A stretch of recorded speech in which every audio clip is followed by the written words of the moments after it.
सातपूर येथील राज्य कर्मचारी विमा योजना रुग्णालय म्हणजेच ESI हॉस्पिटल प्रशासनाच्या कारभाराविरोधात माजी नगरसेवक दिनकर पाटील यांनी थेट केंद्रीय मंत्री मनसुख मांडविया व भाजपचे अध्यक्ष JP नड्डा यांच्याकडे तक्रार केली आहे। राज्य शासनाचे अंतर्गत असलेले हे रुग्णालय केंद्र सरकारकडे हस्तांतरित करावे, तसेच वैद्यकीय अधीक्षक सरोज जवादे यांच्या कारभाराची चौकशी करण्याची मागणी दिनकर पाटील यांनी निवेदनातून केली आहे।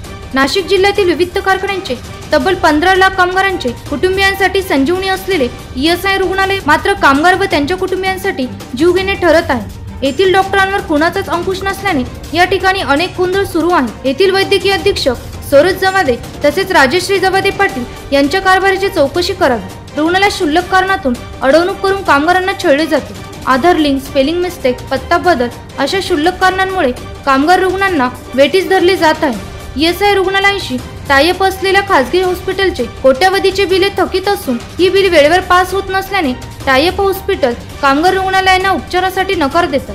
त्यामुळे रुग्णालयांच्या जीवाशी खेळ होत असून या प्रकरणाची चौकशी करावी। बहुतांश डॉक्टर वेळेवर उपस्थित नाहीत। ESI हॉस्पिटलची लॉन्ड्री, इलेक्ट्रिक तसेच औषधे अशा सर्व ठेवीदारांची चौकशी व्हावी। मोठा खर्च करूनही सर्वात महत्त्वाचा ICU वॉर्ड तसेच मॅटर्निटी वॉर्डही बंद आहे। दरम्यान जानेवारी 2020 मध्ये वैद्यकीय अधीक्षक सरोज जवादे यांच्या विरोधात कामगारांनी स्वाक्षरी मोहीम राबवल्यानंतर शासनाने लोक अदालत घेत जवादे यांना पदावरून हटकवले होते।